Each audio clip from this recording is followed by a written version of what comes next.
전 세계가 숨을 멈췄습니다. 삼성 SDI가 헝가리에서 완전히 철수한다는 소식이 터진 순간 지구촌 경제계가 요동쳤습니다.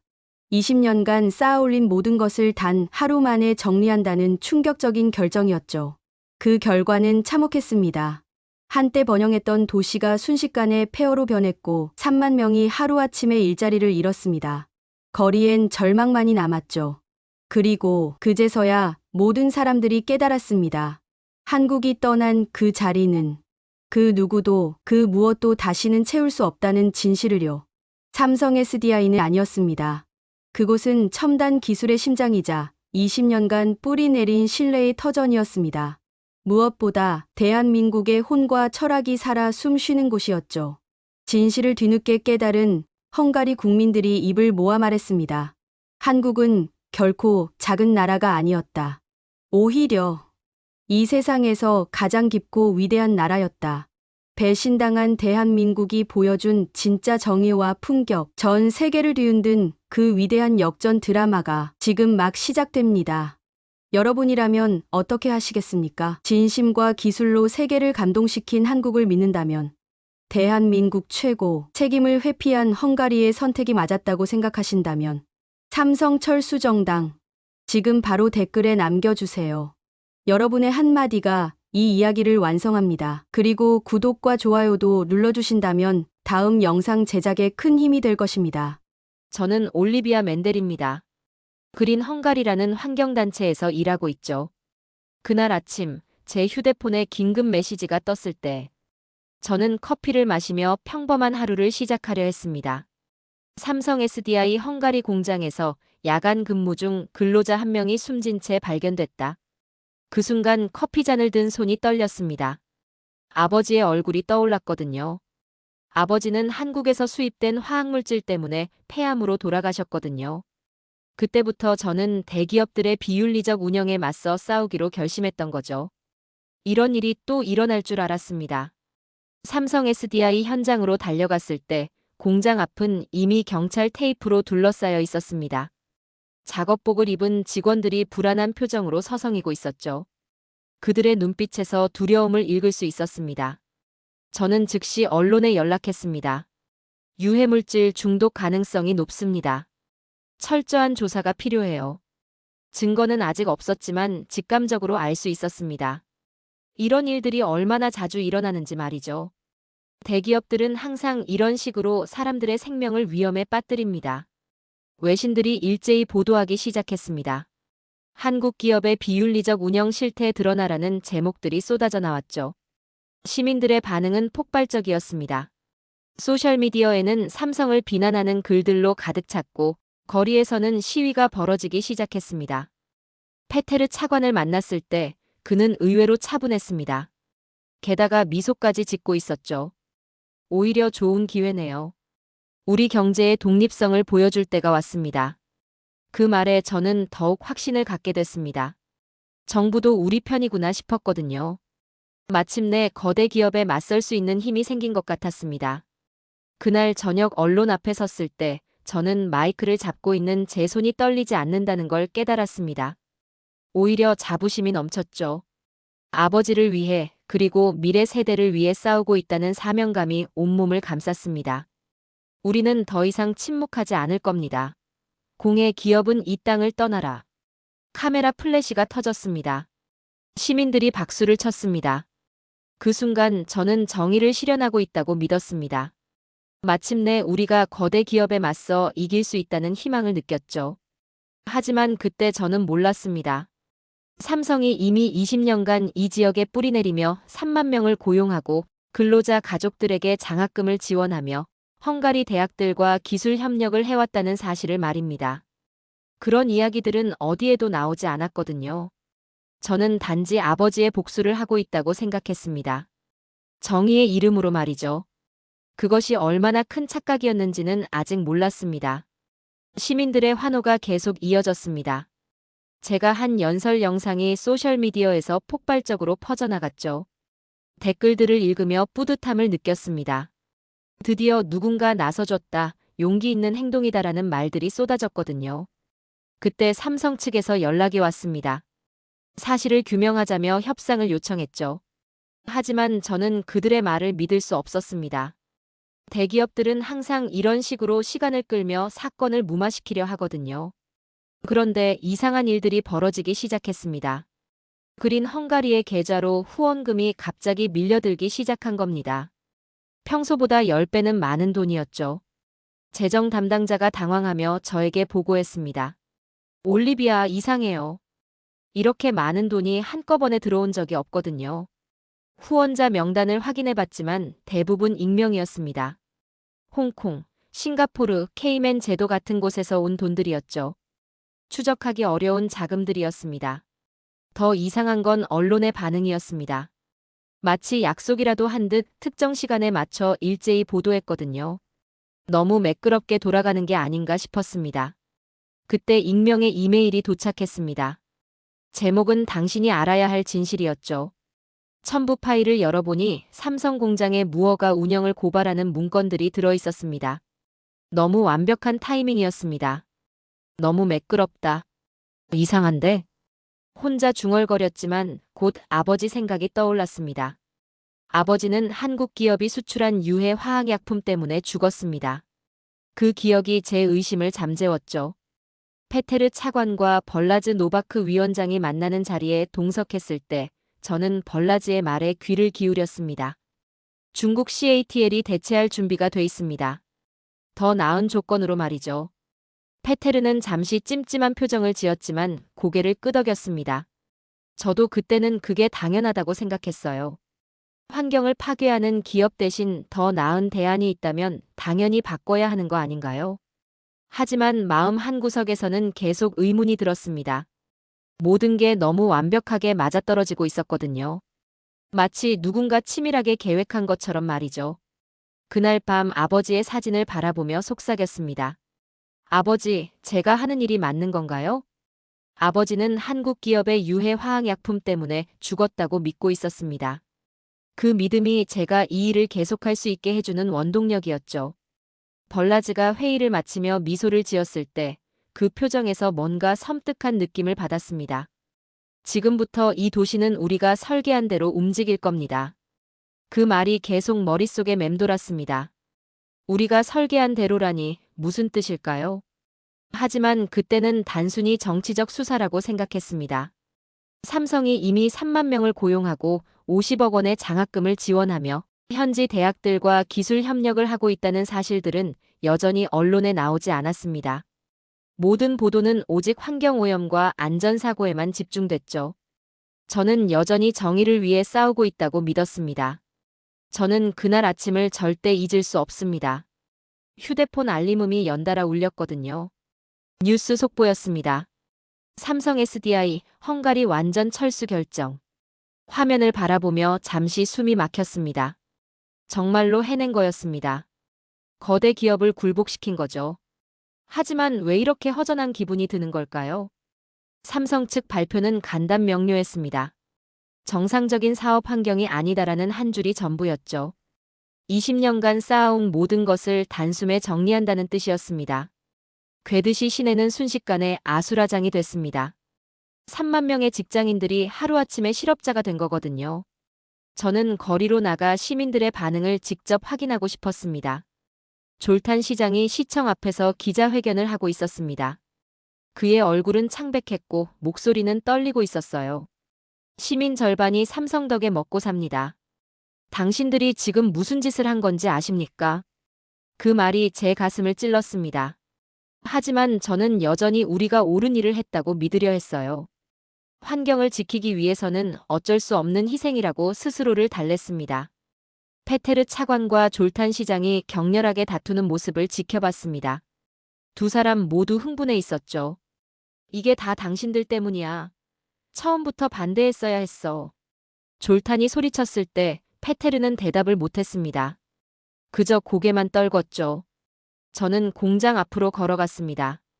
평소라면 3교대로 돌아가며 불이 켜져 있을 시간인데 그날은 모든 게 조용했습니다. 거대한 건물이 텅 비어 있다는 게 이렇게 무서운 느낌을 줄 몰랐어요.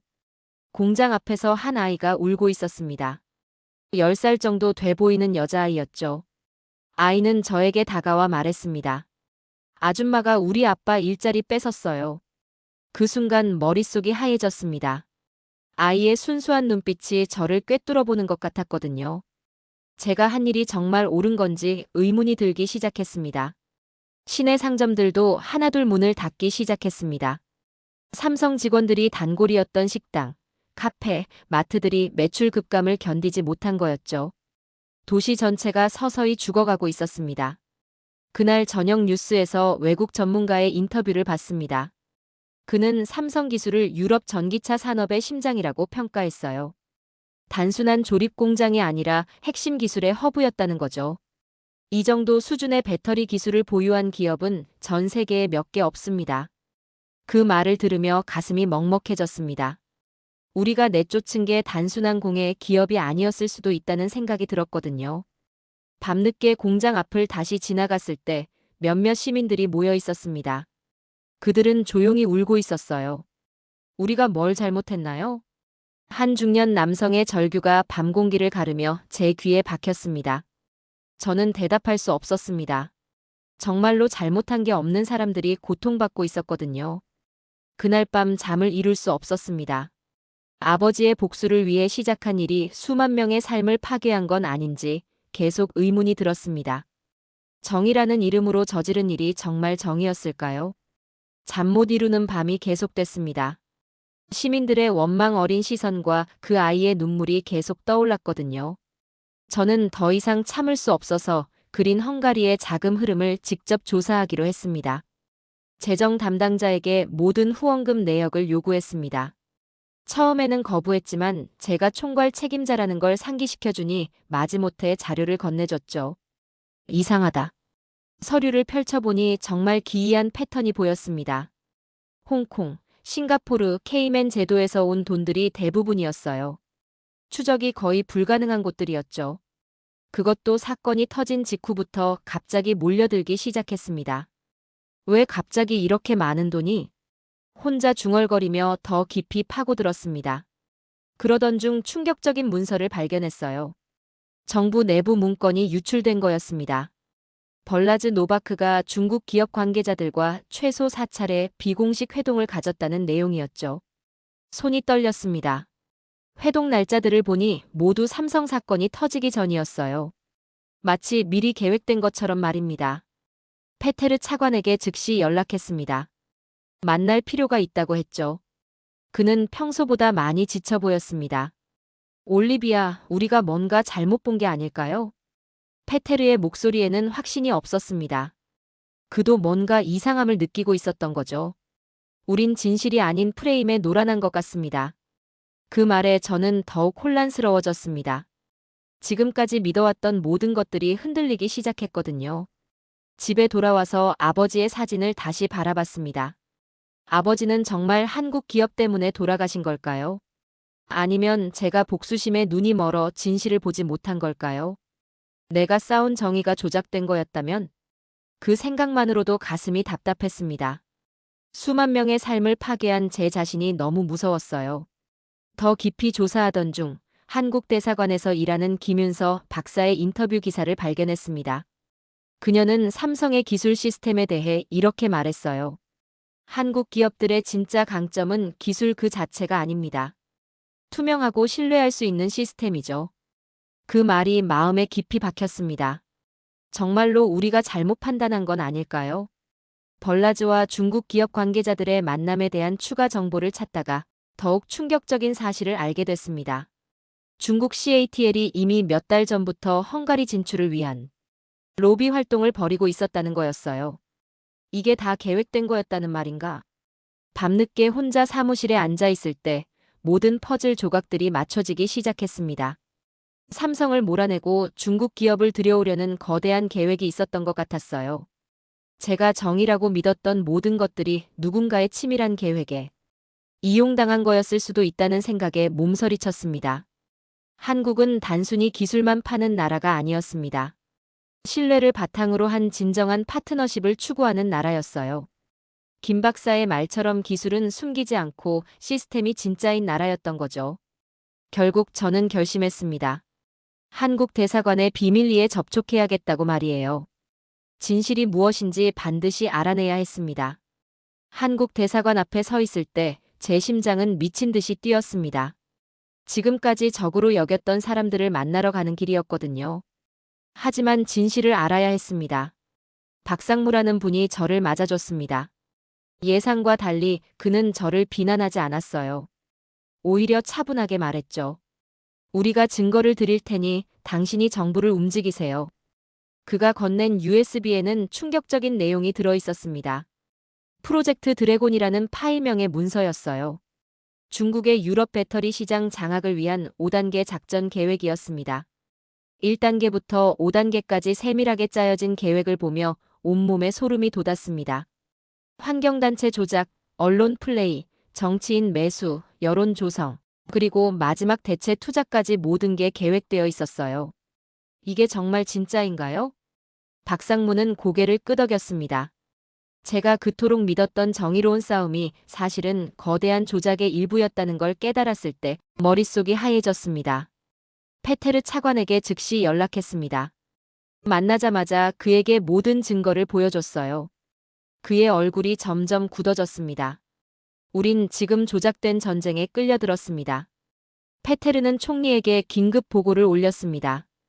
벌라지의 중국 기업과의 은밀한 거래, 조작된 환경운동, 그리고 치밀하게 계획된 삼성 축출 작전까지 모든 걸 보고했죠. 그날 밤 저는 혼자 앉아 울었습니다. 아버지의 사진을 바라보며 중얼거렸어요. 내가 무너뜨린 건 공장이 아니라 수만 명의 삶이었어. 정의라고 믿었던 모든 것들이 거짓이었다는 사실이 너무 고통스러웠습니다. 제 손으로 얼마나 많은 사람들을 울게 만들었는지 생각하니 견딜 수 없었어요. 다음 날 총리의 결단이 나왔습니다. 한국으로 가자. 사과하자. 복구하자. 그 말을 들었을 때 한편으로는 안도감이, 다른 한편으로는 두려움이 밀려왔습니다. 과연 용서받을 수 있을까요? 삼성이 단순한 생산 기지가 아니라 유럽 내 연구개발 중심의 기술 허브였다는 사실도 알게 됐습니다. 우리가 몰아낸 건 그저 공장이 아니라 미래 기술의 심장이었던 거죠. 김윤서 박사와의 대화에서 한국 기업 철학을 이해하게 됐습니다. 기술은 숨기지 않아요. 진짜는 시스템이에요. 그 말이 제 마음 깊이 와닿았습니다. 한국은 이익보다 신뢰를, 경쟁보다 협력을 추구하는 나라였어요. 서울행 비행기에 몸을 맡길 때 제 마음은 복잡했습니다. 헝가리 총리 페테르 차관, 그리고 저까지 포함된 대표단이 한국으로 향하고 있었거든요. 사과하러 가는 길이었습니다. 인천공항에 도착했을 때 한국 측의 차가운 시선을 느낄 수 있었습니다. 당연한 일이었죠. 우리가 먼저 배신했으니까요. 삼성 본사에 들어섰을 때의 그 무거운 분위기를 잊을 수 없습니다. 20년간 쌓아온 신뢰를 하루아침에 무너뜨린 사람들을 마주하는 자리였거든요. 총리의 공식 사과 연설이 시작됐습니다. 우리의 오만이 가장 소중한 친구를 잃게 할 뻔했습니다. 그 말을 들으며 눈물이 났습니다. 제가 한 일들이 얼마나 큰 실수였는지 뼈저리게 느꼈거든요. 삼성 측이 내건 조건들은 생각보다 합리적이었습니다. 특별법 제정, 10년간 규제 동결, 기술협력센터 설립, 그리고 진실조사 보고서 공개까지. 모두 재발 방지를 위한 조치들이었어요. 산업부 장관과의 회담에서 느낀 건 한국이 단순한 복수나 보복을 원하지 않는다는 거였습니다. 오히려 앞으로 이런 일이 다시 일어나지 않도록 시스템을 만들고 싶어 했어요. 외교부 고위직과의 만남에서 더욱 놀란 건 그들이 이미 중국의 프로젝트 드래곤에 대해 상당 부분 파악하고 있었다는 사실이었습니다. 하지만 직접적으로 개입하지 않고 기다려준 거였죠. 그날 밤 호텔에서 아버지의 사진을 바라보며 말했습니다. 아버지, 나 이제야 정의가 뭔지 알겠어요. 진정한 정의는 복수가 아니라 이해였습니다. 증오가 아니라 용서였어요. 한국 사람들이 보여준 것처럼 말이죠. 한국이 기술보다 사람을, 시스템보다 철학으로 승부하는 나라라는 걸 깨달았습니다. 그들의 진정성 앞에서 제 편견들이 하나씩 무너져 내렸어요. 회담 마지막 날 삼성 부회장의 한마디가 제 가슴에 깊이 박혔습니다. 한국은 배신을 잊지 않지만 진심은 반드시 기억합니다. 그 말에서 한국인들의 마음을 읽을 수 있었습니다. 상처받았지만 여전히 신뢰할 준비가 되어 있다는 뜻이었어요. 한국에서 돌아온 후 헝가리는 완전히 달라졌습니다. 정부가 중국의 개입과 벌라지의 뇌물 수수를 공개적으로 발표한 거였어요. 프로젝트 드래건 문서가 전 유럽에 공유되면서 파장이 걷잡을 수 없이 커졌습니다. 벌라즈가 체포되는 장면을 뉴스로 지켜봤습니다. 그동안 그렇게 당당하던 그가 수갑을 찬 채 고개를 숙이고 있었어요. 복잡한 심정이었습니다.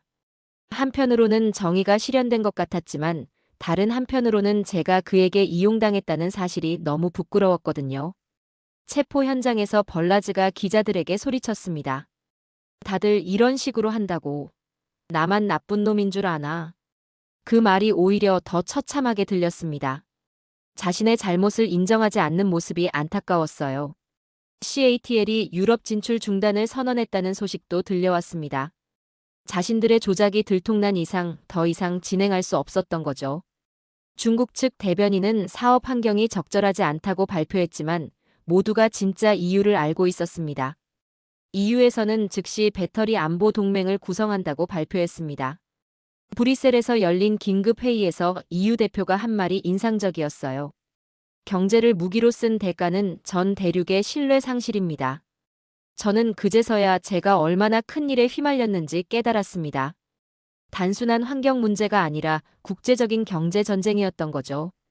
저는 그저 장기판 위의 조리였을 뿐이었습니다.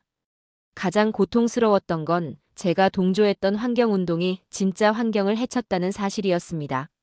삼성의 친환경 배터리 기술 대신 더 오염이 심한 기술이 들어올 뻔했거든요. 환경을 지킨다며 한 일이 오히려 환경을 파괴할 뻔한 거였어요. 다른 환경단체 동료들과 만났을 때 모두들 충격에 빠져 있었습니다. 우리가 믿었던 모든 것들이 거짓이었다는 걸 받아들이기 힘들어했죠. 몇몇은 아예 활동을 그만두겠다고 했습니다. 뉴스에서 한국이 유럽을 구한 신뢰 국가로 인정받는다는 소식을 봤습니다. EU 의회에서 만장일치로 한국에 대한 감사 결의안이 통과됐어요. EU 대표가 이렇게 말했습니다. 작은 나라가 진실을 지켰습니다. 그 말을 들으며 부끄러웠습니다. 정말 작은 나라는 헝가리였는데 우리는 진실을 지키지 못했거든요. 오히려 거짓에 속아 넘어갔죠. 페테르 차관과 마지막으로 만났을 때 그는 많이 늙어 보였습니다. 이번 일로 받은 스트레스가 얼마나 컸는지 알 수 있었어요. 올리비아, 우리가 배운 게 있다면 겸손이에요. 오만함이 얼마나 무서운지 깨달았습니다. 그 말에 깊이 공감했습니다. 오만함이 얼마나 큰 재앙을 불러올 수 있는지 뼈저리게 깨달았거든요. 전 유럽이 이번 사건을 통해 경제 안보의 중요성을 깨달았습니다. 단순히 값싸다고 무조건 받아들일 게 아니라 신뢰할 수 있는 파트너와 함께해야 한다는 교훈을 얻은 거죠. 그날 저녁 뉴스 자막이 제 눈에 들어왔습니다. 삼성 복귀 확정, 헝가리 재건 시작. 드디어 모든 게 제자리로 돌아가는구나 싶었습니다. 6개월 후 삼성이 절반 규모로 복귀했습니다. 예전과는 완전히 다른 모습이었어요. 단순한 생산 기지가 아니라 기술협력센터가 중심이 된 새로운 형태였습니다. 한국과 헝가리가 함께 미래를 만들어가는 공간이 된 거죠. 기술협력센터 개소식에 참석했을 때 헝가리 청년들이 한국 엔지니어들에게 배우는 모습을 볼 수 있었습니다. 그들의 눈빛이 달랐어요. 예전처럼 일방적으로 지시받는 게 아니라 함께 토론하고 배우고 있었거든요. 마르톤이라는 20살 청년이 한국 엔지니어 박 과장에게 말하는 걸 들었습니다. 우린 이제 경쟁자가 아닙니다. 파트너입니다. 그 말이 제 가슴을 따뜻하게 만들었어요. 이게 진정한 국제 협력의 모습이구나 싶었습니다. 서로를 이용하는 관계가 아니라 함께 성장하는 관계 말이죠. 공장 근처를 천천히 걸으며 한국 국기를 바라봤습니다. 예전에는 단순히 외국 기업의 상징으로만 봤는데 이제는 완전히 다르게 보였어요. 신뢰와 협력의 상징처럼 느껴졌습니다. 작은 나라가 아니었어요. 가장 깊은 나라였죠. 혼자 중얼거렸습니다. 한국은 크기가 아니라 마음의 깊이로 승부하는 나라였던 거죠. 이익보다 신뢰를, 단기적 성과보다 장기적 관계를 중시하는 나라였어요. 기술 이전과 인재 양성이라는 한국식 협력 모델을 직접 보며 감동했습니다. 단순히 공장을 짓고 물건을 만드는 게 아니라 사람을 키우고 미래를 함께 만들어가는 방식이었거든요. 헝가리 청년들이 한국 기술을 배워서 언젠가는 독립적으로 발전시킬 수 있도록 도와주고 있었습니다. 김윤서 박사와 다시 만났을 때 그녀가 이런 말을 했어요. 진짜 기술력은 기술을 혼자 독점하는 게 아니라 함께 나누는 거예요. 그 철학이 얼마나 위대한지 깨달았습니다. 한국은 자신들의 기술을 감추지 않고 오픈하며 파트너와 함께 성장하려 했던 거죠. 저녁에 단골 식당에 들렀습니다. 6개월 전에는 문을 닫을 뻔했던 그 식당이었어요. 주인 아주머니가 환한 미소로 말했습니다. 다시 손님이 돌아오고 있어요. 예전만큼은 아니지만 천천히 회복되고 있답니다. 그 말에 마음이 뭉클했습니다. 평범한 사람들의 평범한 일상이 다시 돌아온 거였어요. 제가 한때 파괴했던 그 일상들이 말이죠. 밤에 공장 불빛이 다시 켜지는 모습을 지켜봤습니다. 예전과 똑같은 불빛이었지만 의미는 완전히 달랐습니다. 불신과 갈등이 아니라 신뢰와 협력으로 만들어진 불빛이었거든요. 페테르 차관이 제 옆에 와서 조용히 말했습니다. 오만은 재앙의 시작이고 겸손은 지혜의 시작이다. 그리고 작은 나라는 없다. 오직 작은 생각만 있을 뿐이다. 그 말이 제 가슴에 깊이 새겨졌습니다.